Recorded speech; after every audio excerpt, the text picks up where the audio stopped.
nós entendemos e sabemos que o primeiro juízo que Deus exerceu foi o dilúvio que aconteceu. A Bíblia nos relata e mostra que houve um temor sobre aquela pessoa que foi livre, que é Noé e a sua família. Mas Noé, pela natureza humana e o seu corpo já está em pecado, nós carregamos essa natureza. Certamente Noé, depois desse tempo, a Bíblia diz que Noé cai em pecado. E nós sabemos o que é isso, nós precisamos tomar tempo na palavra.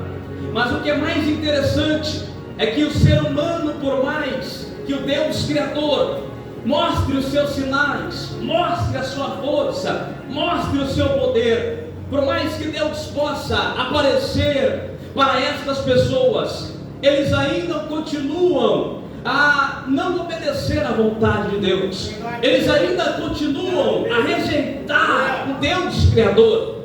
Então, o mais interessante é olhar para esta história e ver quando Deus chama um homem na face da terra, um homem para ter uma aliança com este homem. Havia vários homens na terra, milhares de homens já haviam se multiplicado, sem contar as mulheres. Mas Deus, de maneira misteriosa, para cumprir a sua vontade, Ele decide escolher um homem, e esse homem de nome Abrão. E através de Abrão, preste atenção, Deus decide estabelecer uma aliança com este homem. E Deus faz uma promessa para este homem, através desta aliança, que através de Abraão, o seu filho Isaque teria uma aliança com esse Deus. E através de Isaque nasceria a nação ao qual haveria e estaria na aliança perpétua desse Deus poderoso.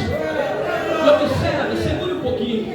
Observe que naquele tempo, no tempo de Abraão, nós vamos chegar aonde Deus quer falar conosco. Naquele tempo de Abraão, havia várias nações, havia vários povos. Isso me intriga muito, porque Deus escolheu somente um homem. Ninguém queria nada com Deus. Imagina Deus sendo rejeitado e tendo que escolher um homem para com esse homem ter uma aliança. Olha para nós como nós temos rejeitado esse Deus. Olha para nós como nós às vezes temos rejeitado a sua vontade. E mesmo assim você está aqui porque Ele escolheu você para ter uma aliança contigo. Através de Jesus Cristo nós temos e herdamos esta aliança poderosa. Pode dar uma glória para Jesus por isso, porque quem está em Cristo tem aliança com esse Deus. A nação se ergue, Israel. Os povos agora têm acesso ao Deus vivo. E nenhuma outra nação tem aliança, tem acesso a esse Deus. Nenhuma outra nação tem a oportunidade de ouvir a voz de Deus. As outras nações continuaram criando seus deuses de tábua, continuaram criando estátuas para adorar a estes objetos. Mas a nação separada por Israel agora tem a chance de estar adorando ao Deus, o Criador da humanidade. Agora tem a chance de vivenciar os milagres que Deus fez. Agora tem a chance de ver na história da escravidão, aonde o povo de Israel estava passando no Egito, e ser libertado por esse Deus, e ver o mar vermelho se abrindo pelo poder das mãos de Deus, pelo poder das mãos de Deus. Mas o mais interessante é que além de a nação de Israel ter acesso ao Deus vivo, ter acesso a ver a glória de Deus, ter acesso a sentir a sua presença, por mais que esse acesso estava liberado para a nação de Israel por intermédio dos sacerdotes, dos sacrifícios, da lei que Deus exigiu e fez com Moisés, por mais que todos naquela nação tinham acesso a esse Deus, eles continuavam pecando contra esse Deus. Deus. Eles continuavam ferindo os estatutos deste Deus. Deus levanta reis e reis para guiar o povo, porque o povo queria estes reis. E mesmo assim, este povo, a nação de Israel, ainda continua ferindo, preste atenção, ainda continua ferindo o coração de Deus, a vontade de Deus. E observe você que está aqui, Deus vai levantar vários reis, até chegar em Salomão, e Deus faz uma aliança com Salomão. Se ele for fiel, Deus iria prosperar, e haveria paz em Israel. Quando Deus faz esta aliança, calma o seu coração, porque Deus vai falar contigo. Deus já está falando com pessoas aqui no secreto do coração. Deus já está falando com pessoas aqui no íntimo da alma. Deus faz uma aliança com Salomão. Se ele fosse fiel a esse Deus, haveria paz, haveria prosperidade, não haveria guerra em Israel. Salomão faz uma aliança com esse Deus e pede sabedoria. Salomão cria um ambiente muito favorável em Israel e faz muitas alianças. Mas novamente, Salomão quebra a aliança que tinha feito com Deus. Observe quantos quantos reis já quebraram a aliança, e quantas vezes nós que estamos em Cristo e participamos desta aliança, temos quebrado a aliança, temos quebrado a vontade de Deus, temos fugido da sua vontade, temos buscado outra vontade, temos estado longe da vontade de Deus. Mas mesmo assim, Deus não desistia de Israel, mesmo assim, Deus não desistiu de você. Por mais que você tenha quebrado a aliança, por mais que você tenha fugido da vontade de Deus, Deus ainda está trabalhando na sua vida, Deus ainda está te segurando, Deus ainda está te livrando, Deus ainda está te protegendo, Deus ainda está trabalhando. Conforme Deus trabalha, às vezes você não entende o trabalhar de Deus, às vezes você não entende por que não tropeço, às vezes você não entende por que não há falta. É porque Jesus, o nosso Deus, exerce o juízo, exerce a sua justiça, e através da justiça há renovo, através da justiça há conversão, através da justiça da pessoa há arrependimento.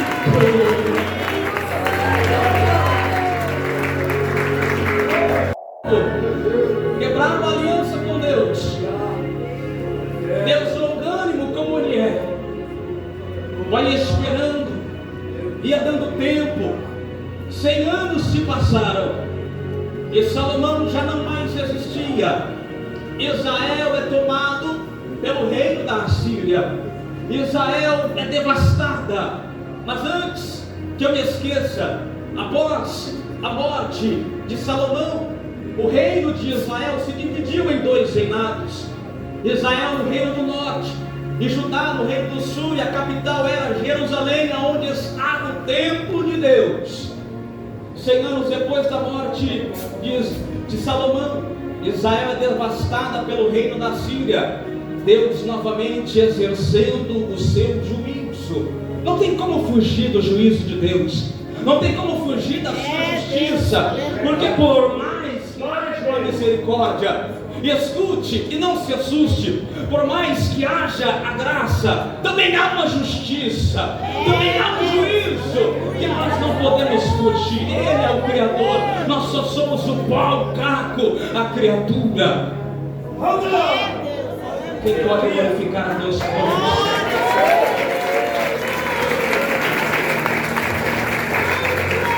Quem está comigo, diga glória a Deus. 100 anos se passaram, o reino do norte de Israel é devastado. Lembra da aliança que Deus havia feito com Salomão? Deus esperou 100 anos, passaram-se 100 anos, Deus não exerceu juízo. Deus ainda insistia, levantava profetas, falava: converta-se, se arrependa, porque Israel estava tomando para si novamente deuses estranhos e esquecendo do Deus Criador.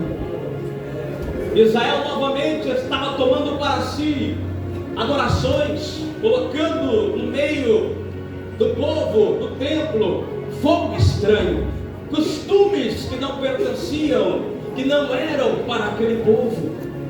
porque eles estavam separados para Deus como a única nação que tinha aliança com esse Deus. A Bíblia diz e nos relata, pelos estudos feitos, após esses 100 anos passaram-se 200 anos, e agora vem novamente o juízo sobre Judá. Deus instiga a nação da Babilônia com o rei Nabucodonosor para ferir Jerusalém, para destruir o templo e para acabar com o povo que estava em Judá. Era Deus mais uma vez operando a sua justiça. Era Deus mais uma vez querendo ensinar algo para o povo. Era Deus mais uma vez exercendo o seu juízo para que novamente haja renovo, para que novamente haja uma conversão, para que novamente haja arrependimento. Eu quero dizer para você esta noite: não se assuste se Deus começar a exercer a sua justiça sobre você. Não se assuste se às vezes as portas fecharem. Não se assuste se você se encontrar isolada ou desolado. Não se assuste, esse é o cuidado do Pai sobre você. Esse é o cuidado do Pai com uma criatura, para que você seja renovado, glória, para que você alcance a conversão novamente. Aleluia! Agora Judá se encontra nessa situação e o profeta Jeremias estava lá e cansou de ser usado por Deus para avisar o povo: vai haver juízo, se arrependam, vai haver juízo, Jesus entrará com justiça. Quantos anos, quanto tempo Deus tem nos dado, quanto tempo Deus tem nos dado, e o povo endureceu o coração, e o povo não queria ouvir a voz do profeta, jogou o profeta no calabouço, entendeu que o profeta era inimigo de Israel, não quis ouvir a voz do profeta, disse que o profeta estava sendo enganoso com o povo. Não deu mais.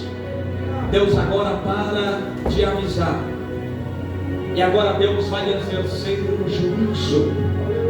Agora Deus vai exercer o juízo sobre Israel. E agora acontece em Jerusalém algo que muito me angustia quando eu leio esse texto. Para trazer esta mensagem, eu comecei a ler desde o primeiro capítulo de Lamentações. Já entendi um pouco dessa história, mas sempre é bom ler e meditar naquilo que Deus quer falar conosco.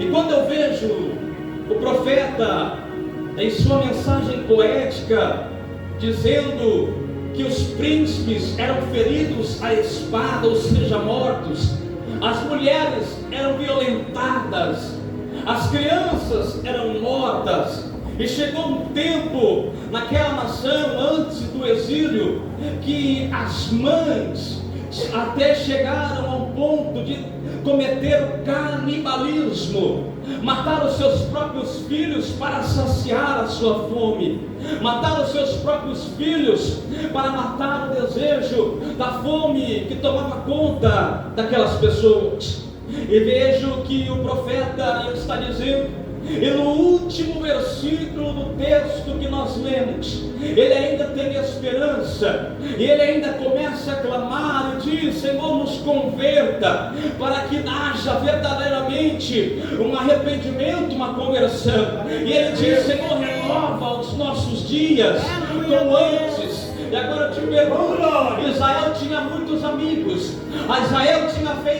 Judá tinha feito muitas alianças com vários reinos, com várias nações. E agora, quando Babilônia está para trazer o povo em exílio, aonde estava a aliança de Israel? Aonde estavam as alianças que Judá tinha feito naquele tempo? Quantas vezes a angústia tem chegado para você, e se há um juízo, uma justiça de Deus sobre você, preste atenção, eu te pergunto, no teu tempo da angústia, aonde está aquele teu melhor amigo? Aonde está aquela pessoa que disse que iria te ajudar? Não é para você ter ódio no coração por ela, mas é porque Deus está dizendo: aonde está a sua aliança que você fez? Aonde está a sua amizade, quando todos vão embora, somente o nosso Deus, somente a presença do Espírito Santo basta. Quando todos vão embora, somente a graça de Deus, somente a glória, a presença, a comunhão de Deus para nós, para nos guiar o caminho, para nos levantar, para colher as nossas lágrimas, somente ela basta. Mas Judá não sabia disso. Judá já tinha perdido esta essência. Judá já não tinha mais este sabor de valorizar a presença de Deus. Deus está falando com pessoas. Não precisa nem muito me expressar. Deus já está falando. Aleluia, meu Deus. Aonde estava Pedro quando Jesus estava sendo crucificado? Aonde estava Tiago? Quando as coisas apertam, quando você não tem mais quem ajudar, está lá Deus esperando você falar. Porque você tem aliança com Ele. Se esqueceu o mesmo Deus que abriu o mar vermelho por intermédio de Cristo, nós temos aliança com Ele. Israel, Judá, agora é desolado. E há um ensinamento que Deus faz com que Judá passe. Neste exílio de 70 anos, o povo agora já não tinha mais a presença de Deus, estava longe do templo, estava em Babilônia. E Babilônia não é lugar para quem tem aliança com Jesus. Babilônia, o exílio, não é lugar para quem tem aliança com esse Deus. Babilônia é lugar de outros costumes, é lugar de deuses estranhos, é lugar de fogo estranho, é lugar de incenso que Deus não recebe, é lugar onde Deus não se agrada. E era lá que Judá estava, era lá que a nação eleita, que tinha aliança com Deus estava. E aí eu pergunto, Deus havia esquecido Judá? Deus havia esquecido o seu povo? Não, era somente Deus exercendo o seu juízo. Nestes 70 anos que o povo está lá em cativeiro babilônico, eles começam a sentir falta da presença, da glória, das semanas, dos meses que eles passavam adorando, sem sequer voltar para suas casas. Nós estamos aqui uma noite, às vezes tem pessoas cansadas. Eram meses, dia do Pentecoste, o sábado, várias semanas, vários meses adorando a Deus. Agora bate a saudade, agora bate aquela vontade. Cadê a presença? Cadê a presença? Cadê a presença? Cadê a glória? Cadê a alegria? Cadê a graça? Cadê a misericórdia de Deus? Tem pessoas que chegam nesses momentos e às vezes dizem: Senhor, até quando? Até quando vai durar a minha angústia? Até quando vai durar? Até quando? O povo já estava angustiado. Até quando iria durar esta angústia? Mas Deus estava ensinando para o povo que sem a presença dele não dava para viver. Sem a presença dele não dava para viver. Poderia até ter aliança, mas a aliança não supre a necessidade da presença. Os teus amigos não suprem a necessidade da graça, da misericórdia, da palavra, da unção. Os pais não suprem a necessidade de estar em um culto aonde sentimos a adoração, aonde sentimos a graça, aonde ouvimos a doce voz do Espírito Santo, quando nós precisamos ouvir dizendo: filho, eu estou contigo, te levanta, peleja, não acabou, mas te levanta, porque eu estou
Judá, a sua terra natal, a terra onde eles estavam distantes, 70 anos, vivendo em cativeiro babilônico, vivendo sem estar na terra natal, sem o doce aroma de Judá, sem entrar no templo de Jerusalém, sem sentir o cheiro da presença, a fumaça da presença de Deus que entrava no templo, sem sentir aquela glória, 70 anos.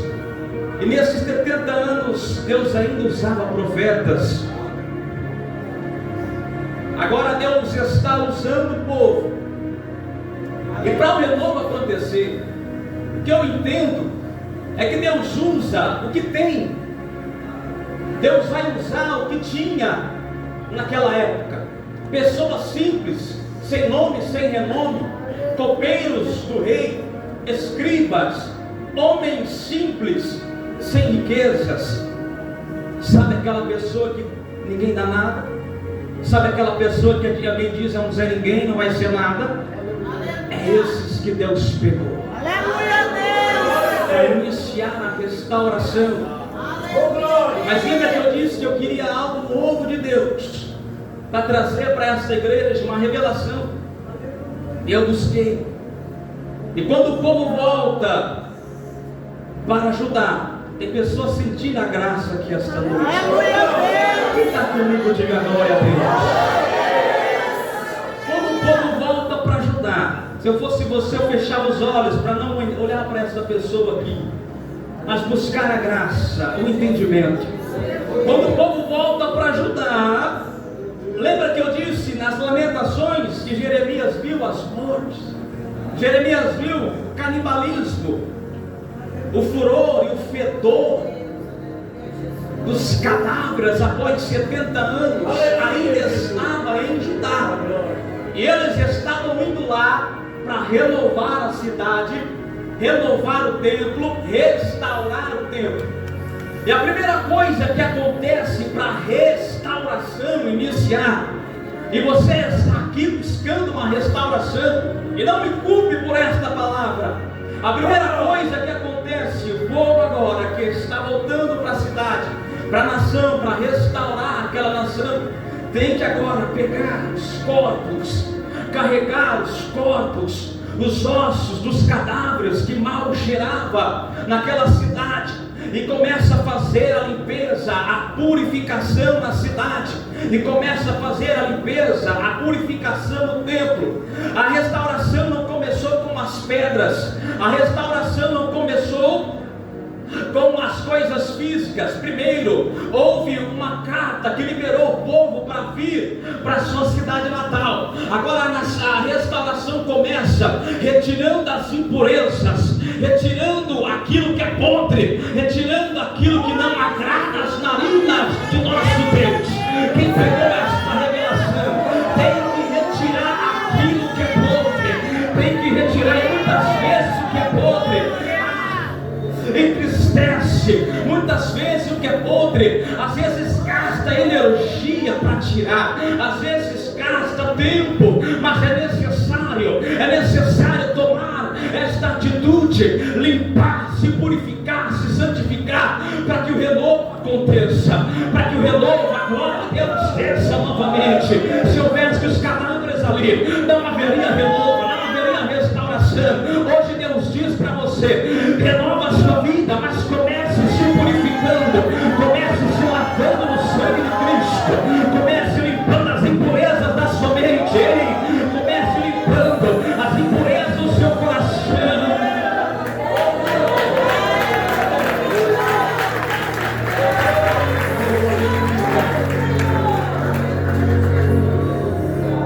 O mais doloroso de limpar estas impurezas é que quando o povo, eu tenho esta certeza, porque nós somos seres humanos, e às vezes sentimos o que os seres humanos sentem, porque todos nós passamos por alguns sentimentos parecidos ou iguais, às vezes sentidos de uma maneira diferente, às vezes mais intenso, às vezes menos intenso. O povo agora carregando aqueles corpos, tendo que olhar para o que passou, tendo que olhar para aquilo que não deu certo, tendo que olhar para as os sonhos que foram roubados, para os sonhos que ficaram para trás, 70 anos, tempo perdido, tempo demais longe da presença de Deus, agora tendo que se esforçar para restaurar o templo, e olhando para as coisas que frustraram os seus corações. Talvez alguém olhava para a sua casa destruída, e ele lembrava do tempo em que morou lá, ele lembrava do tempo em que ainda havia alegria, ele lembrava do tempo que ainda havia a presença de Deus. Eu te convido a lembrar deste tempo, eu te convido a lembrar quando não precisava muito, e muitos eram batizados no Espírito Santo, quando não precisava muito, e muitos sentiam temor à presença, à palavra de Deus, sem precisar da correção, mas a presença logo nos trazia um temor em nosso coração. Não precisava muito, eles começam a lembrar das coisas, das frustrações, mas agora tem que deixar para trás. Deixa para trás aquilo que te frustrou. Deus diz para você hoje: deixa para trás aquilo que te frustrou, aquilo que é peso para você, aquilo que não te leva para frente, o teu passado talvez, aquilo que está te parando. Deixa para trás e diga: Senhor, o que o Senhor tem para mim no futuro? O que o Senhor tem para mim no presente? É isso que eu quero. É renovo, então eu quero renovo. É a graça novamente, então eu quero a graça. É a palavra do mistério novamente, então eu quero este mistério. Oh glória, o povo agora estava estando em um estado que eles não estavam mais buscando carros, cavalos, riquezas, mas agora eles estavam buscando renovo, a graça, a glória, restituindo o templo. Deus diz para vocês: